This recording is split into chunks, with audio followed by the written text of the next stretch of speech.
This episode is brought to you by Indeed. When your computer breaks, you don't wait for it to magically start working again. You fix the problem. So why wait to hire the people your company desperately needs? Use Indeed's sponsored jobs to hire top talent fast. And even better, you only pay for results. There's no need to wait. Speed up your hiring with a $75 sponsored job credit at Indeed.com/podcast. Terms and conditions apply.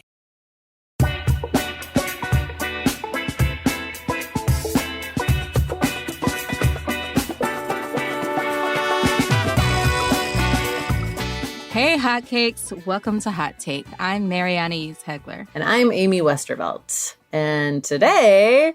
I don't even know how to open this episode. You probably know before you even click play. Yeah, we're going to be talking about the IRA this week. Yeah, not the Inflation Irish reduction thing, but the climate policy. Yes. Right, and not the, the retirement thing that people Not have. the retirement account, not the Irish radicals, but the climate policy. Yes. The Manchin-Schumer climate bill, the Inflation Reduction Act, which is, all there is in the news. So without further ado, it's time to talk about climate. Exactly. Okay. So, Amy, this bill is 750 pages long.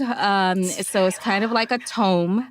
It's like, like it makes a sound when you put it down on a table. Yes. What's in this thing? There's let's a start lot. with be specifically, what's good in this thing? There is a lot of good stuff in this bill. I feel like the discourse around this bill has been very much 100% good or 100% bad. Those are your only options, ma'am. Right. And as with any policy, that's just not true. So the good stuff is a ton of investment for renewable energy. Extending tax credits out for a decade, that's actually really, really important. So I don't know if people know this, but for the last several years, most of the incentives for renewable energy have been, like a couple years. So that industry, if you think about scaling up and growing your business, it's very hard to do that when you don't know whether the playing field is going to completely change for you from one year to the next. So this really enables that industry to grow and build in the way that it needs to if it's going to replace fossil fuels. That is great news for offshore wind. It's great news for solar. It's also good news for carbon capture and hydrogen, which we'll get into in a minute. Sure. It also it opens up more permitting for offshore wind. That's a really big deal. There's some permitting stuff that's good for the transmission of renewable energy. There are EV tax credits. A lot of credits for pretty much anything to do with renewable energy and at every level of society. So like consumer level, business level, kind of grid level. Everyone kind of gets something along that supply chain, which is all very, very good.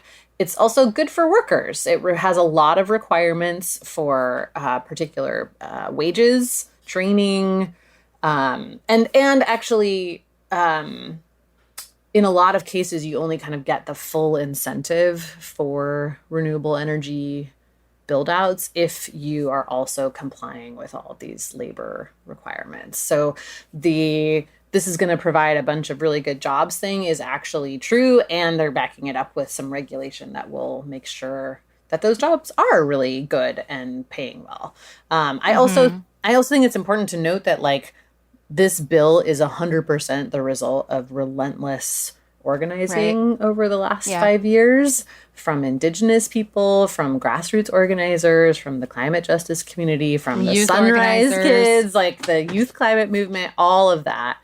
Everyone who's been pushing for a Green New Deal for the last several years, all of that work is what has enabled the passage of this bill, because it's made it feel like a necessity politically for Democrats to actually follow through and do something on climate.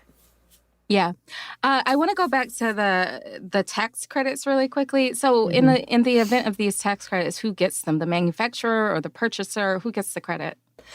Everybody. Okay. That's the good thing about these credits is like they really did, I think, a good job of making sure that it's not just one party that's incentivized, that it's sort of everyone is incentivized all along the chain. So like the manufacturers, the purchasers, consumers, utilities, they all get some incentive to transition to clean energy. Yeah. So So it's not just a windfall for Elon Musk. it's not just a windfall for Elon Musk or for, big solar developers. It is a windfall for them, but it's not only them Yeah. that benefits. So that is also good. Yeah. Yeah. Yeah. Yeah. And to also underscore what you're saying about, this being the result of relentless organizing, I can't agree with that more. And we're going to talk about a more nuanced look at the bill. There are some things in it that can give you pause. Yes. But we want to be very clear that a lot of really hard work from a lot of really good people went into this bill. We know people who have delayed life milestones to get this type of bill passed. And it is at the same time that there's a lot of things in it that are not that great. It is the biggest climate win, I think, ever. Ever. Right? Yeah. Yeah. Absolutely. There's no ifs, ands, or buts about it. It's the biggest. It's the most amount of money for climate. It's the first time the Senate has managed to pass anything with climate in its name, period. Mm-hmm. And that was done with a razor thin majority in the Senate. So, politically very, very hard to do. And I think that's the reality that we're operating in. And as you and I have talked about before, it's unfortunate that reality doesn't map to the actual reality of this problem. Yeah. I've also heard that the bill, just the fact that we've passed the climate bill signals to the rest of the world that the United States is taking its responsibility on climate seriously.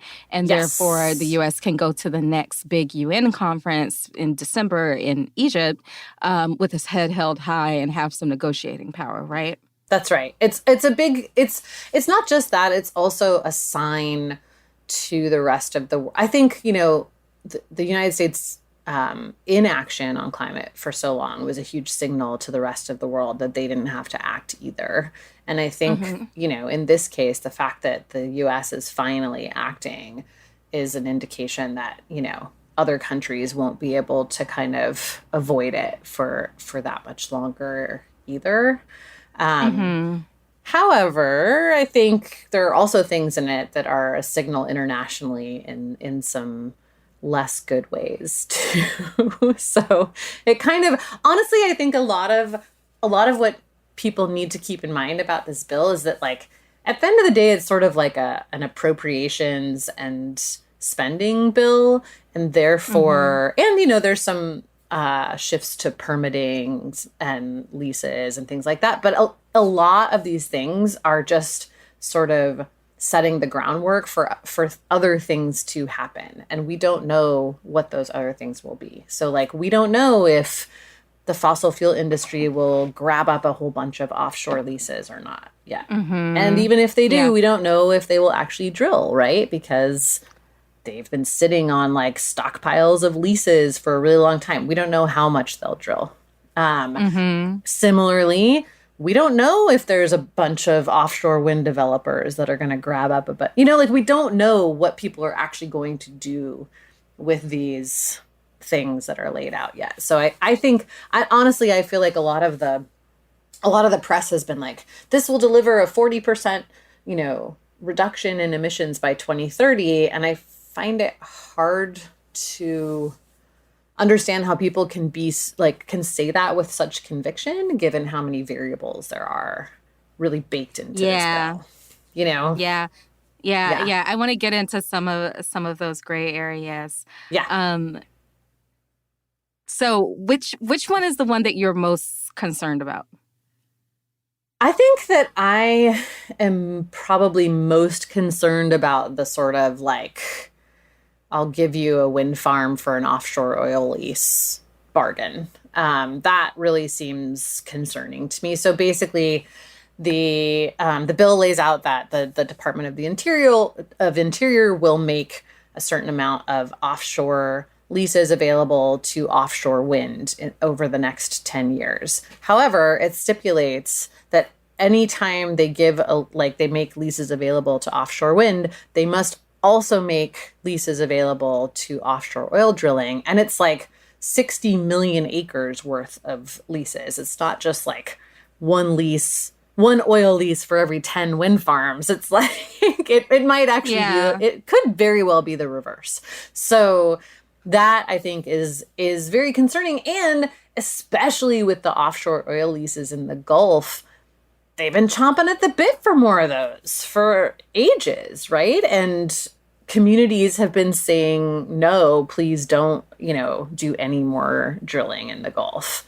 So I think, I don't know. I think that is concerning. And I also think I understand that it's politically expedient. And I understand that we're operating in a particular political reality and all of that. However, that doesn't change the fact that what the IPCC has said is that there can be no new fossil fuel projects ever again if we're going to avoid catastrophe. Zero. Not there was crystal fucking clear. That was in 2018. Yeah, not a few until we get wind going, but zero. So I don't know what else. I'm just like, look, that's what the science says. You can compromise all you want, but it's not going to change that fact. Right. So for people who don't follow this really closely, I think we should maybe spell out what we mean when we say a lease. So a lease is like a piece of land that you can now drill on, that you can get more oil out of, or build a wind farm if it's a wind farm lease. It's actually, this is a really important distinction because my other big problem with the bill is the way that it deals with permitting. Because to drill an oil well, you need both a lease and a permit. And they're two different things and they're governed by two different agencies. So, yes. I didn't know that. Yeah. Same with the wind farm. They'll have to get a lease from the Department of the Interior and then a permit from the Federal Energy Regulatory Commission, FERC, which is like the wonkiest of all the wonky organizations, right? Yeah. So for a long time, FERC has been supposed to look at the climate implications of every permit that they evaluate. Under Trump, the head of FERC said, we'll do that. And then he stipulated that they were only going to do it around the emissions generated by like the actual construction of the thing. So like the emissions associated with constructing a pipeline, for example, not with actually using that pipeline to, transport oil that's then burned or transport gas that's then burned. There were a couple of court cases where, the DC Circuit Court was like, no, that's clearly not what the law meant. You need to actually look at the overall climate impact. The Biden administration was going to do that. And then as part of a whole host of capitulations to the fossil fuel industry in the wake of the Russia-Ukraine mess, they pushed pause on that. So that, combined with what's in this bill, is quite worrisome to me because we're saying, okay, we're going to open up a bunch of leases and then also we're going to do some permitting reform. So the permitting reform in the IRA is extremely vague. It's just like, we will reform permitting to make it easier to transmit energy. And ostensibly that's for renewable energy, which it's needed for that. We need to improve the grid so that renewable energy can actually be distributed at scale. Sure. It's necessary. However, as with the main IRA, this permitting thing, which is emerging as a side deal, is also going to streamline pipelines, and LNG like the terminals. Mountain Valley pipeline? Like the Mountain Valley pipeline. So that's where the Mountain Valley pipeline stuff has come into. It's this like side permitting deal that Manchin has said, I will only like approve the IRA if you guys also agree to this other side deal. Now the IRA has passed, so Manchin can't do anything about it at this point, and Democrats could do what he has done to them over and over again and say like, psych, just kidding on that permitting deal, we're not doing it, But right now, how would they do that? Well, they could just not vote for the bill that he's going to propose on permitting improvements. This is like a side separate bill. So they don't have to actually vote the way they told him they would vote on that bill, and they don't have to agree to his stipulations there, which were streamline the permitting process for pipelines too, not just renewables, and specifically get rid of any of the blockers for the Mountain Valley Pipeline, including not letting the regional district court have jurisdiction over that pipeline case. So there's a legal case around that pipeline that has found several times that the developers of the Mountain Valley Pipeline have not done what they should do on environmental impact, and that their permits were illegally given by the U.S. Army Corps of Engineers. Manchin is asking the federal government to overrule the court and block that court from having jurisdiction over any further legal challenges to that pipeline, which is pretty nuts when you think about it, know? I wonder if like there are some folks who might think the Mountain Valley Pipeline is a new project that's getting greenlit under this bill. Like it's been around for a minute and it's been fucking shit up for a minute, and that's why it's not complete. Is that it keeps running into problems, polluting people's water and like all of these other things. Which like maybe don't build it. Yeah, it doesn't seem like a good idea. Yeah. Also, it's not just West Virginia, it's also Virginia. And the senators in Virginia have said, we don't like this deal that Manchin is trying to push on the Mountain Valley Pipeline, so we're not going to support it. So I think it's like the story's not completely written on the Mountain Valley Pipeline yet. However, and it's not, the deal is not done on the permitting stuff. I think a lot of climate advocates are very concerned about the idea of sort of streamlining pipeline permitting as like a trade-off for improving permitting for renewables too. So anyway, the reason I think it's important to know this thing about leasing and permitting is that the oil industry, and especially the American Petroleum Institute, the API, they love to like confuse people with this, where they like when they were saying, like their big response to people saying, well, you have 10 years worth of leases, why do you need more? Is to change change the goalposts and say, well, just because you have leases doesn't mean you have permits to drill them. It's like, okay, but you were asking for new leases. You weren't talking about permitting, So anyway, it's a whole game that they play.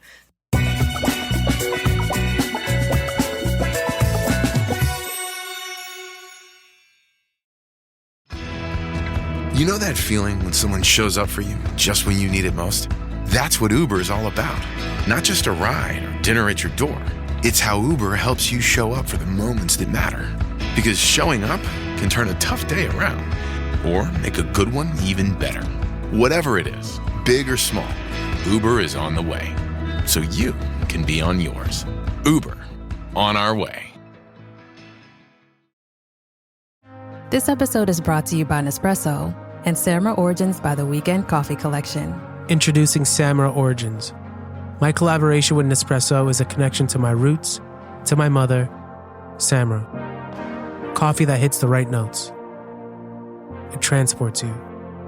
Crafted with unique notes and bold, soaring flavors. Experience a taste that moves you. Nespresso and Samra Origins. Discover more at Nespresso.com.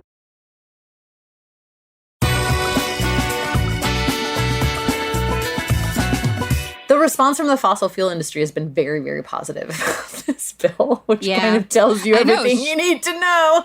Yeah. I know that Shell tweeted in response to it, just celebrating away. And the API, Yeah. even the American Petroleum Institute, probably the most craven of all the fossil fuel, Yes. accounts out there, was both celebrating and a little bit like criticizing the bill. But I don't want them to celebrate at all. Yeah. When they're celebrating the passage of a bill, like, it gives me serious pause. So one of the things the bill says that it's going to cut emissions by 40% by 2030, which, I really and truly hope it does, but it seems like a lot of that relies on carbon capture and storage, which That's is right. a literal pipe dream. And like we said before, it doesn't exist. It's not real. And so what do we do with that? Yes, it's really problematic because there's an assumption built in there of a carbon capture and storage technology that is many times more effective than any carbon capture technology that actually exists today. So it's not based on like the technology that exists now and the way that's being used now. So carbon capture does exist now. It is deployed currently. However, it is capturing very little carbon. And what carbon it is capturing is mostly being injected back into the ground to get more oil out. That's the main use of it. It's called enhanced oil recovery. And it's not a fucking climate solution. That sounds incredibly dangerous. And I just want to underscore that the oil industry hasn't gotten oil extraction right. That's right. The thing they've been doing for a century, they still fuck up on a regs. Yeah. See the BP oil spill if you need any examples. And also, like, that was just one big oil spill. They spill oil all the goddamn time and you don't even hear about it. Right. So this hinges, I don't like this. Yeah, it hinges not only on the technology evolving and becoming much more efficient than it is now, but also on the fossil fuel industry building out a whole new infrastructure of carbon storage. So we're talking about literal, pipelines for compressed carbon. And I think we talked on a previous episode about what happens when that shit leaks. It poisons people. So I'm just like, is this really what, and again, I'm sure there will be people listening to this being like, well, okay, yeah, it's imperfect, but we need it at this point. But actually, I just want to just clarify what the IPCC report actually says about carbon capture, because I feel like that was wildly misreported. The most recent report was the mitigation report. And in the summary, it was somewhat positive about carbon capture and storage. And it was somewhat like taking the stance of like, we're probably going to have to deploy carbon capture and storage to reach, these milestones. That summary is the one part of the report that is completely controlled by politicians. Every country has a representative in the room, and they absolutely like negotiate every word and every sentence of that summary. It's like, it's crazy. And we know from there's actually like an entity that takes minutes of the IPCC negotiations and then publishes them online. So you can see like who is lobbying for what. And it was Saudi Arabia and the US for the most part.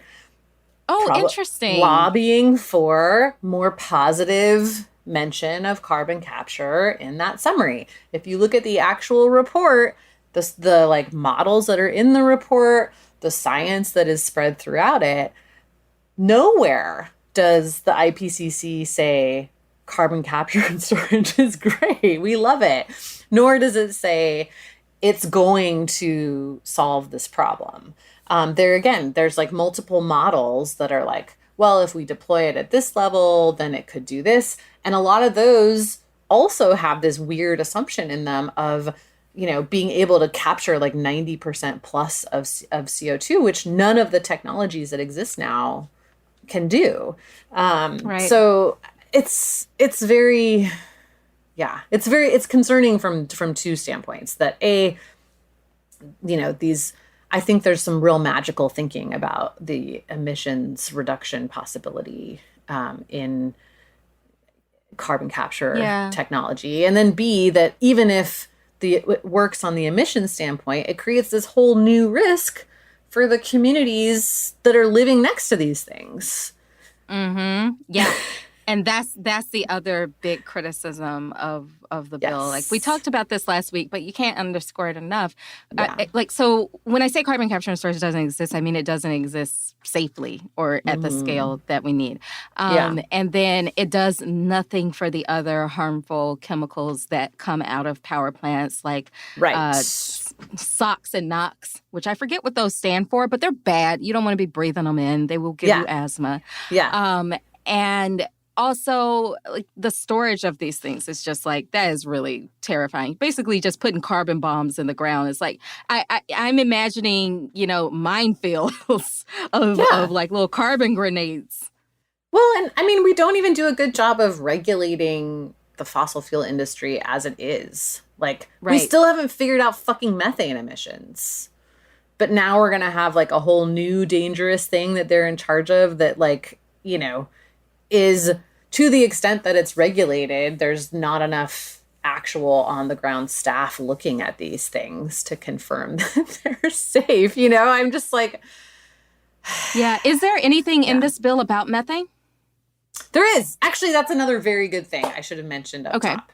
There's a methane fee. It's a fairly like large fee that increases increases like if you are not complying with reductions. That's actually huge, because the big thing about methane that I think it's really important for people to understand is that it is a short-lived gas. So that means if we can drastically reduce methane emissions right now, that could actually save us like a half a degree of warming between now and 2050, which buys us time. Which is really important. To get on top of the CO2 emissions. It's really, really important. It's also extremely achievable. Like, we can do this. I also would like to note that there's this way that methane gets talked about a lot, which is like that there are just a bunch of methane leaks in all these pipelines and refineries. And it's just like, oh, oopsie, there was a leak. We can just patch up these companies just need to like patch up these pipelines and then we'll be good.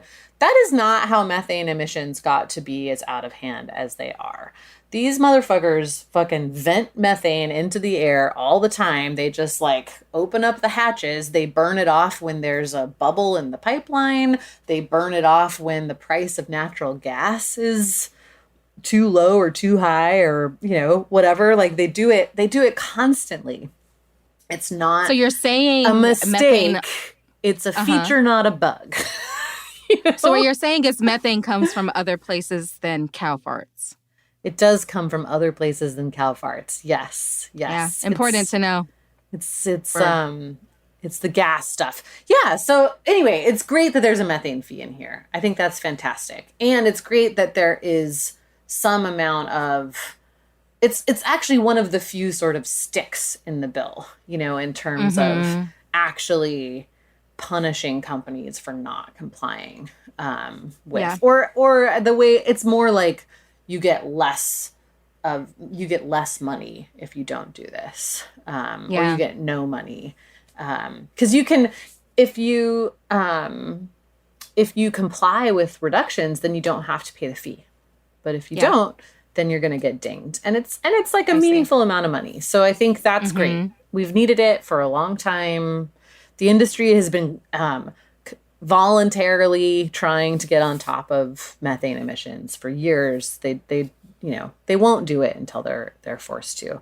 And this fee will hopefully help fund some actual monitoring of the facilities too. Because one thing I've learned from talking to people on the ground who work on methane is that even in states like New Mexico and Colorado that have really great laws on the books, they're not being enforced. Sometimes because there's lack of interest in enforcing them. Sometimes it's just a lack of resources. There's like 3 people in the entire state of New Mexico in charge of monitoring this,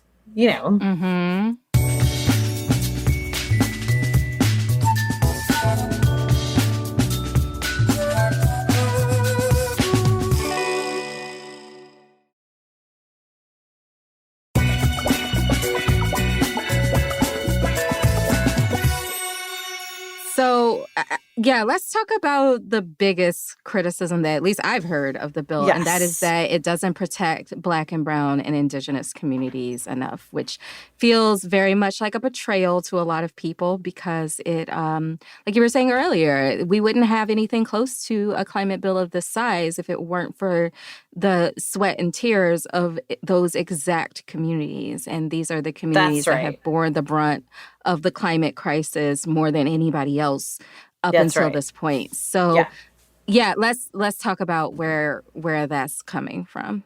Yeah. Well, two things. One, if you look at Build Back Better and the IRA, and you look at what was shaved off of Build Back Better to reduce, 550 billion down to 360 billion, it's almost all the environmental justice stuff and like support for housing and for the working class and for frontline communities and for Indigenous sovereignty. And it's sort of all of those things were cut.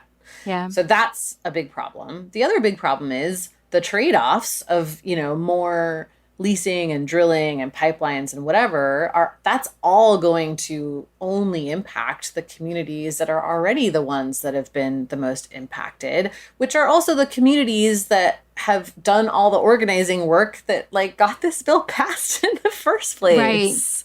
Right. So let's talk about where those communities are. So you've already talked about the Gulf South. We've talked about Appalachia with the Mountain Valley Pipeline and, Joe Manchin's playground.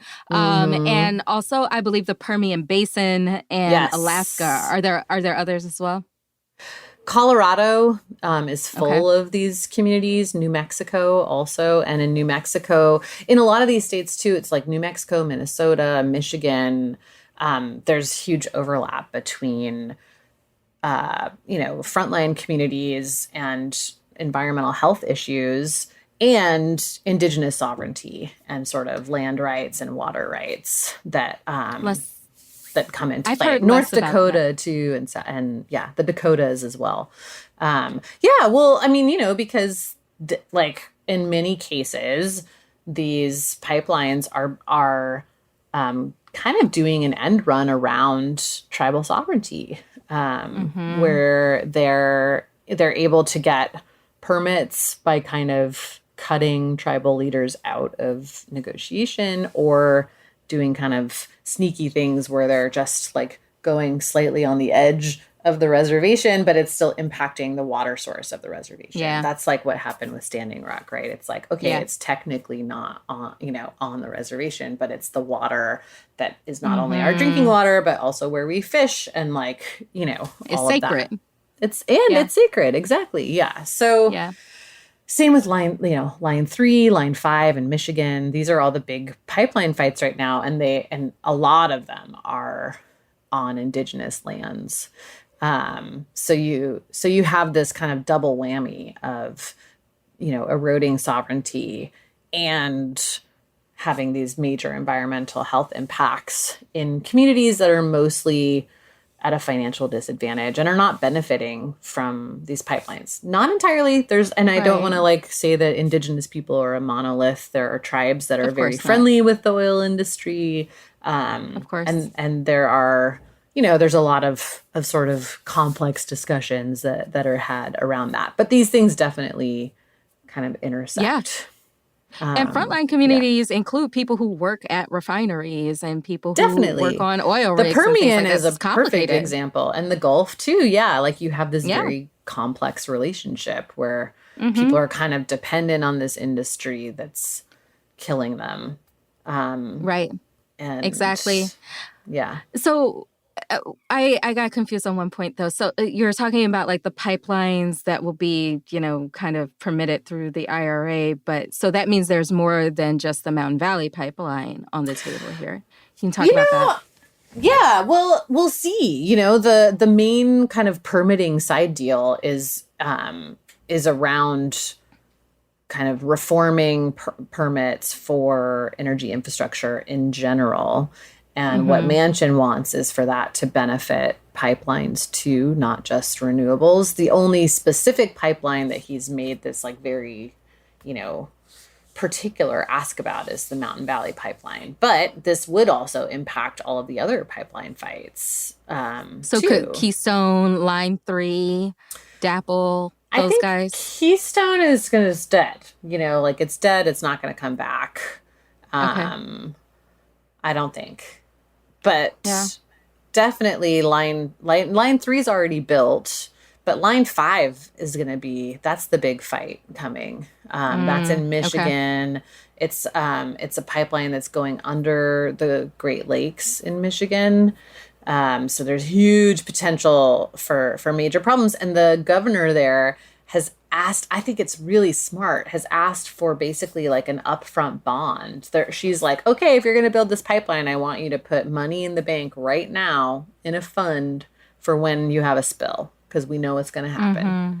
And they're right. fighting about that in court right now. I also think you're going to see a rights of nature argument getting used to try to block the Line 5 pipeline. But anyway, yeah, all of those fights are going to be impacted by this permitting reform. Yeah. It seems like with this bill, the devil really is in the details. And a very smart person who I will not put on blast on this podcast told me that, the amount of bad that this bill could do is pretty clear, but the amount of good really depends on implementation. That's right. And that is very, very right. Yeah. There's just so much left to be seen. Yes. I think that is like the biggest kind of reason. I'm not even saying like, I think, again, I just feel like the discourse on this has been really weird. It's like, if you're not just 100% happy, then, you're being a doomer, or you're being unrealistic, or you're being too critical, or you're letting like the perfect be the enemy of the good, or, yeah, exactly. It's like, it's all these things. Right. But I do think that like, I just don't think that we know what good it will actually do. We need to see the implementation. Like, to me, this like 40% thing is just, it's like completely made up until we see how things are actually implemented. And what actually gets built. And and what kind of carbon is, like, how much carbon is actually captured. Because, a lot of these projections rely on carbon capture, hydrogen projects, all kinds of stuff that are kind of like very abstract at this point. So, yeah.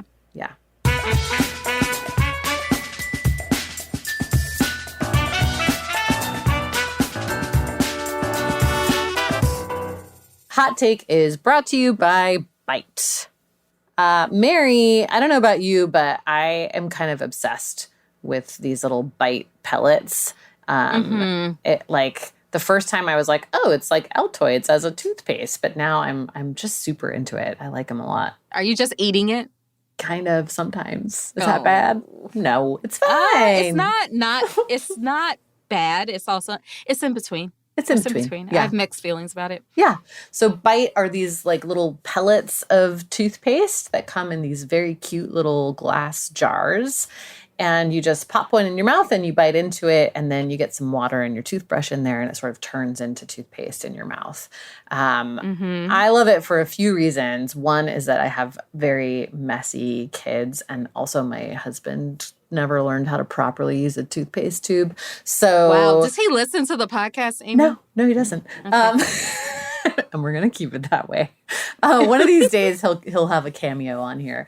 But anyway, like, it's a mess. It's gross. There's always like 3 different toothpaste tubes, all like spooged out everywhere. Ugh, I hate it. And so I just keep my little jar of Byte on the counter and replace all of that mess. So I love it for that reason. But also, it's much healthier than regular toothpaste. I never realized this before, but apparently you swallow 5 to 7% of your toothpaste every single time you brush your teeth. And Wow, some of us call that breakfast, Amy. Yeah. Listen, I guess that's fine, but most commercial toothpastes are filled with harsh chemicals, artificial flavors, and preservatives. So not stuff that you would probably normally choose to eat. Just fair points. You know? Other Bite, along with, being packaged in glass, which is nice because you get rid of another plastic product in your house, is also sulfate-free, palm oil-free, and glycerin-free. So it's not gross for you to ingest. It's not coming in a bunch of plastic, and they send refills in compostable pouches. So you get that glass thing, and then you get these compostable pouches to just keep refilling the glass jar. It also looks cute on my bathroom counter. I'm not going to lie. It's good. Bite is offering our listeners 20% off your first order. Go to trybite.com/hottake or use the code HOTTAKE at checkout to claim this deal. That's TRYBITE.com/hottake.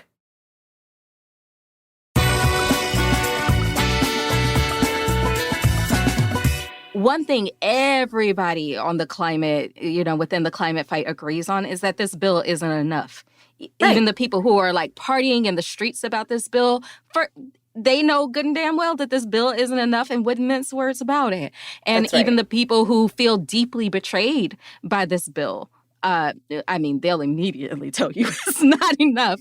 Right. I find it hard to celebrate anything that is giving environmental justice communities concern. I live in an environmental justice sacrifice zone now. Like my heart is in those places. So I find a hard time celebrating. What I'm hopeful for is that this is the dam breaking on climate action. Right.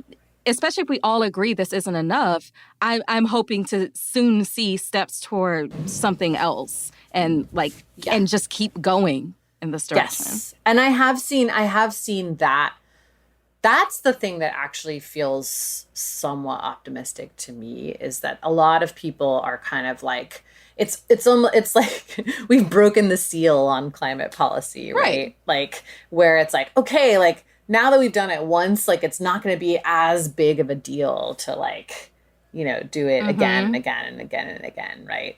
And I think people feel like, I think a lot of people feel like even though they didn't get the win that they were pushing for, they did get some movement, and that's like enough to keep them fighting, And I think that's really, really important, because I also feel like I did see a very disturbing thread of folks being like, this is worse than nothing. And I think that's a harmful narrative too, because I think if you're going to say we need to look at climate for climate's sake and not as a political issue, then we need to do that on both sides, right? This will have emissions reductions, period. That's how climate works. It will. So to say that it's worse, I don't know. To me, I'm just like saying it's worse than nothing is like, it's hyperbole and it's unnecessary. I think that the problem is that it locks in a system that will continue to make this a bigger problem over time. That's like, to me, I'm like, I don't know. I don't know. I don't actually think that, that like the worse than nothing narrative is helpful. I feel like it makes people want to give up. It makes people be like, well, this is just never going to change. So why, I'm just going to focus on enjoying my life as long as I can. And is it possible that it's worse than nothing for people who live in these sacrifice zones we were just talking about? I don't think that's even true. Because nothing, it sort of perpetuates the status quo. I think it could be true that it's the same as nothing for people in sacrifice zones. I definitely think that could be true. Yeah, I feel like it's like I was mostly hearing it from, I actually wasn't hearing that from anyone in an environmental justice community. I was mostly hearing that from far left progressives who are just mad online, you know what I mean? And I'm like, this is not, I don't think it's helpful. I think it really feeds into doomerism in a way that's just like doesn't keep people fighting, you know? Yeah. I don't know. I feel like you can be, and I mean, I've said this a bunch, you've said this a bunch too. I think we can be like, okay, there's a couple of things that will actually the methane fee will help everyone across the board, like period. Yeah. It's, you know, there's a couple of things like that. I think we can say that and be like, okay, that's good. And also be very clear-eyed about the many, many, you know, problems that this kind of bakes in. Including, actually, I want to note about the EV credits too, that like there's some language in there that that stipulates how much of the batteries are made from US materials. So, you know, that is also going to benefit the mining industry, right? It's going to encourage more mining for things like lithium and other rare earth minerals. And then also that could then again have major impacts for tribes, because a lot of that mining is happening on indigenous land. So, you know, I just like, I don't want to be that person who's always like, well, actually, this thing you think is good is bad. But it's like, it's you know, I guess, sorry, not sorry. It's not that simple. We've been saying this for years. It's not as simple as simply plugging all your shit into a different energy source. Like, it's the power structure, not the power source. Famous Amy Westervelt quote. Exactly. Like, it's like, you know, yeah, okay, like we can definitely alleviate some problems that way, but we're not going to alleviate the environmental justice component that way at all. We're not going to like, and honestly, I feel like I think that people who think that if you solve climate change with, you know, consumerism and plugging stuff into different, and capitalism and sort of, you know, just a new energy source, that will solve the problem, are just being really like short-sighted and also like ignorant of history.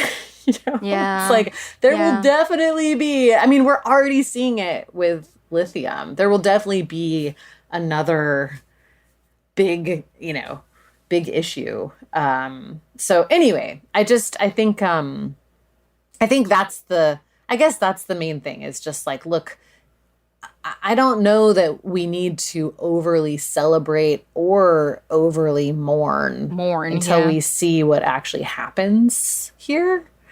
And that's hard for people to do. Like, that's not how our social media cycle works, or our media cycle, or even political cycle, or our brains, or any of that stuff. Yeah. You know? I mean, so I think anybody listening to this would be like, oh, they're saying this bill is bad. And I mean, not necessarily.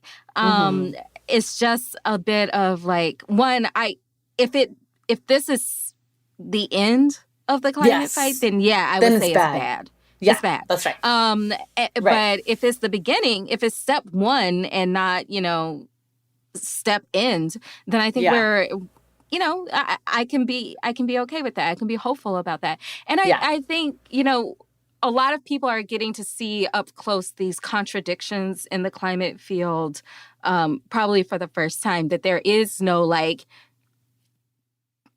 there's no black and white, good or bad type of situation anymore. It's almost like, you know, I was talking to someone earlier about like, basically, is it all hope or is it all doom? And I'm like, it is squarely in the middle.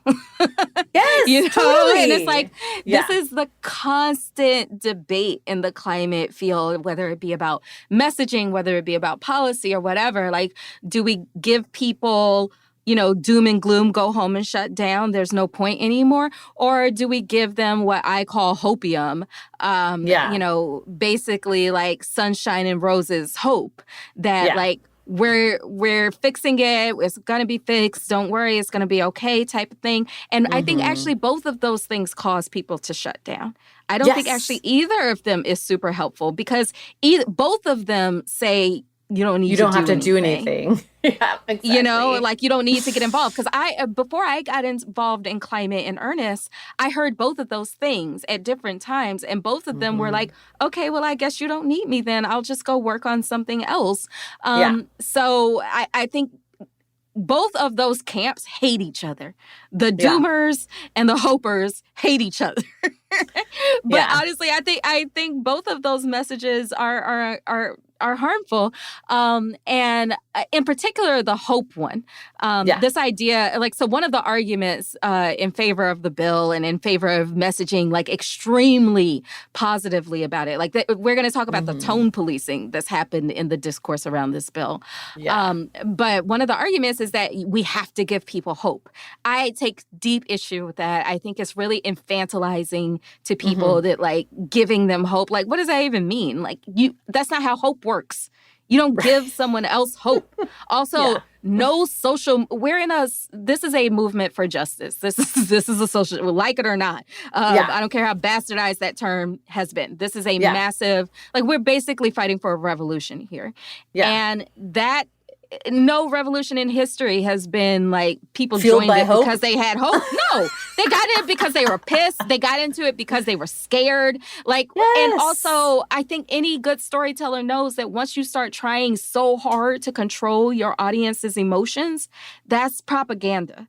And like, I think we should just tell people the truth. And the truth is messy and complicated and nuanced. And also, the truth includes so many possibilities and so many opportunities for people to get involved. So let's give them that. They're adults. Treat people like adults. Yeah, I totally agree. Totally. Yes. Yeah. I have nothing to add. It's true. It's all totally true. Yeah. Like, let them. And like, everyone, you know, kind of has their own view into it and their own role in it. You know, some people are really hype about all the tech stuff, and I'm like, okay. You know, like, I'm not that into it, but if you really think that there's like a solution to be found there and you want to work on that, fucking go for it, man. Like, I think we need a lot of people working on a lot of things to solve this problem. And, like, you know, the work's not going away in our lifetime. It's just not. I think that people who are sort of like, you know, I want you to give me hope, or you need to give other people hope, or whatever. I think what they're really asking for is permission to stop caring about or paying attention to this issue. And, like, sorry, not happening. Yeah. I honestly, you know? I don't know anyone who got involved in climate work because of hope. No. I really don't. Everybody I know who got involved in it got involved because they were scared. I think what people really mean, like, I see some people saying, oh, like, we need to give people hope so that they will, you know, know that stuff can still be fixed or whatever. What they're really talking about is, like, we need to give people courage, right? Or we need to give people some options or resilience, or I know we hate the word resilience, but, like, or, you know, like, sort of the ability to keep moving, like a path. We need to give people a path. Maybe, like, solidarity too, that, like, actually, like, a lot of people are working on this, and, like, you should join us, you know. Anyway. Yes. Yeah. I mean, I also think you got to give people, like, sort of the possibility. And, you know, what's more important than giving them hope is letting them know that they're needed. They're necessary. Like, we need you. And also, there's mad shit we ain't thought of yet. So I could give you the options I know of, but, like, there's mad shit I haven't thought of. That's right. Or mad shit that I don't even know about, and you might figure it out. And we fucking need you. Nobody told us to start a podcast. So, that's right. You know, get in where you fit in. It's true. It's true. Yeah. That also, I feel like, is a good lead in to talking about the tone policing thing, which has been let's talk about that. A major kind of, you know, day two, day three. I feel like it's been going on for a long time. Oh. Yeah. Well, it has been. That's true. But a major thing developing in sort of, like, the climate Twitter world and the aftermath of this bill being announced. And other places too. and on like email listservs and stuff. all that stuff was basically like, you must be 100% celebratory about this bill, or like you're, not on the team, or you're being unrealistic, or you're, I don't know. I saw someone say like you're being impatient. Yeah, you're being impatient. You're not being you're not understanding that, that Democrats had a slim majority here. You should be placing the blame where it's due with Republicans, all this stuff. And I'm like, I'm not blaming Democrats. I just am stating the fact that this will not do what scientists say is necessary to actually deal with this problem. Right. Number one. That's apolitical. It's just true. Yeah. I'm really pissy about the tone policing and lecturing of people of color who have been critical of this bill, because okay, so what? It contributes to the greater good. Why they can't get crunk about their own destruction? Yeah. Like, I don't understand that. Like, oh, my home will go away, but it's for the greater good. So I'm supposed... What? Yeah. That doesn't... Yeah. You don't get to, like, if someone is being killed, they at least get to cry out in pain. Yeah. And the bill... So what frustrates me is that there seems to be the idea that if people of color had criticized this bill, that it wouldn't pass. Mm-hmm. Well, it passed. Right. Can we talk about how we feel about the fucking thing? Like, can we at least own our own emotions around it? Like, everybody doesn't have to celebrate about everything together. Right. Exactly. Me being unhappy does not preclude you being happy. Like, let people have their emotions. And I think the climate community is so bad about letting people feel their feelings. It's like you either have... It goes back to what we were talking about earlier. Like, you either have to be hopeful or doomful. Well, and it just doesn't leave room for the fact that everyone has a different experience, and that, like, in terms of like the emotional stuff, it's like you can cycle through 5 or 6 different emotions in a day. Never mind, like, the whole movement being consistent in their emotional response to everything. It's ridiculous. Like, it doesn't allow people to be fully human. And I also think there's been a real resurgence of this, like, old talking point, which is just wait, we'll get to you later. Right? Yes. Black and brown people have been told that by the environmental movement forever. And we've been told that by the U.S. government since we landed on this country. Yeah. So, that was the argument after abolition, right? Like, and then there was Reconstruction. There was like, oh, we'll come back for you later. We'll come back for you later. And it's like, it never happens. And we're past 0 hour at this point.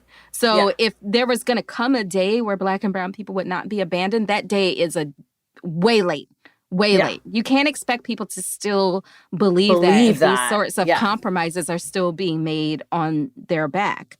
Now, what I wonder is it possible to, at this point, come back for them? Or, like, how codified is the stuff in this bill that is harmful to Black and brown people? I think, making leases available. Well, this is actually part of why people have been talking about the need for there to be a climate emergency declaration as well. Mm-hmm. Like, those two things aren't mutually exclusive, right? Like, it's not like either policy or a climate emergency, because Biden could declare a climate emergency that then gave him the ability to, say, okay, even though we gave these leases, we're making these leases available, we're not going to do any new permits for offshore oil drilling for 10 years, for example. Whether or not Biden is actually likely to do that is like a whole other story, but he could. There is some amount of kind of local and state control. Unfortunately, in most of the environmental justice communities, the state is entirely in the pocket of the industry. So, that's been a problem. The thing that I think people have been most concerned about, and rightly so, with the Mountain Valley Pipeline is that it removes, like, litigation as an option for people, which is really fucked up. Like, that seems bad. it seems really bad. It seems like a really bad precedent to set, I think. You know? But in other communities that don't have that happening, litigation is an option. And it is actually, there's a bunch of cases that are ongoing in a lot of these communities, like the one in New Orleans against, God, I'm blanking on the name, the big plastic one. Formosa, yes. I'm like, it starts with Formosa. Formosa, for example, like they've stalled the permits on that until the case is settled. So that's buying them some time, at least for now, and hopefully the case will go in their favor. There's quite a few actions like that happening, legal actions in quote unquote Cancer Alley, against chemical facilities, oil refineries, all that kind of stuff. So there is still, there's local action. FERC could maybe decide to start actually, looking at the climate impacts of the things that it's permitting, which it's supposed to be doing. That's an option. So there's still, it's not, again, like I do think that the sort of good and bad of this bill is that it's not like, it's mostly around, kind of possibility, not specifics. So it'll be really interesting to see how those things kind of play out. We'll see. Yeah. We'll see. So we'll be watching, what comes next. Biden was very clear that these were not the last executive actions out of his office like a month ago when he made his first big climate speech. So we'll still be watching that. We'll be watching how this bill is implemented, all the court cases. There's still so much left to do, so much left to keep an eye on.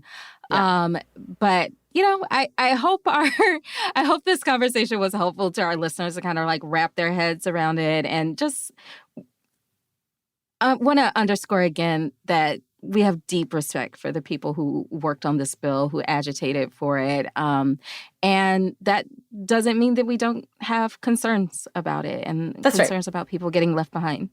That's right. Those things are not mutually exclusive. I think that's the biggest thing. That was the biggest thing that I have felt like is really weird about the tone policing and the sort of general discourse in the aftermath of this bill is just like this total refusal to allow people to feel like okay about this bill. Okay. And I mean, some people are hurt. Some people feel betrayed by it. And to feel exactly. It's like, and the environmental movement. You can't feel betrayed. You can't feel this. You can't even feel like just lukewarm about it. Right. Like you don't get to control how people feel about it. And also, like, if you keep hearing the same criticisms over and over again, maybe there's some validity into it, and maybe it's time to get to work to protect those communities. Like, there is a reason they keep saying they're being left behind. There's a reason they keep saying these things are harmful to them. Yeah. Oh, I do want to say, too, that, I think that I don't know, kind of continuing to just try to ignore that, or try to tell people like that they're overreacting, or that we'll get to it later, all of that stuff. It creates, I'm worried that like what's happened in sort of the conversations around this bill, especially with environmental justice groups and communities, will create like a real rift, or just sort of reopen a wound that's been there for a long time, right? Like we were starting to really make some progress on this, I think, in the climate movement. We forgot to mention that. There was starting to be some movement towards actually being like, oh yeah, actually we can be a big tent. And that makes a stronger movement. And it's not acceptable to leave these communities behind or to sacrifice these communities. And, there was a big moment around that in 2018 with the IPCC report, and again around the Green New Deal, and then really in the summer of 2020. And so it really does feel like a betrayal to a lot of folks to get to a point where they're like looking at a bill and being like, wait a minute, why is my community sacrificed? It's a really big step backwards on that progress. And I'm concerned about the aftermath of that, And I also want to point out, even if you don't care about that and you don't care about having an equitable movement and, whatever, you should care that it's a weakness that can be exploited. And it already is being exploited by the fossil fuel industry. They're already like fossil fuel funded dark money groups that are trying to sort of fan the flames here to to undermine climate action. So, and that's not like, I've seen, even with that too, there was a story about this just this past week about this one group that was trying to push progressive politicians to vote against the IRA. And it was discovered that they were being mostly funded by the fossil fuel industry and some right-wing political groups and whatnot. And the response to that was mostly like, see, environmental justice people, that's why you should shut the fuck up about this. Right. And I was like, what? That is not the solution, guys. Like, the solution is to actually work on white supremacy. You can't have... that can't be the thing that environmentalism and the fossil fuel industry have in common. That's right. That's right. That can't be the meeting point. That's right. Yeah. And refusing to deal with that, refusing to address white supremacy is a weakness that can and will be exploited. So even if you don't give a shit about anything else but just winning climate fights, you're going to keep losing if you have this persistent flaw in your movement that can be weaponized against you over and over and over again. Yeah. And I mean, I just feel like the environmental movement has ripped and repaired its relationships with communities of color over and over and over again. I don't, I hope they're hard at work on something that will, try to repair these relationships yet again. Yeah, something. There better be a ring. There better be a ring. I'm just saying. Right. We're going to need more than a bag of chips with this shit. So better be a nice fucking dinner. I mean. Oh, dear God. Yeah. It's bad. So anyway, hopefully that's the work ahead, right? Like we keep moving. This is step one, and we keep working and we keep fighting, and hopefully there's no laurels to rest on. Yeah. That's right. Hot Take is a Crooked Media production. It's produced by Ray Pang and mixed and edited by Jules Bradley. Our music is by Vasilis Fotopoulos. Thamali Kodakara is our consulting producer. And our executive producers are Mary Anais Hegler, Michael Martinez, and me, Amy Westervelt. Special thanks to Sandy Gerard, Ari Schwartz, Kyle Seglin, and Charlotte Landis for production support, and to Amelia Montooth for digital support. You can follow the show on Twitter at Real Hot Take, sign up for our newsletter at hottakepod.com, and subscribe to Crooked Media's video channel at youtube.com/crookedmedia.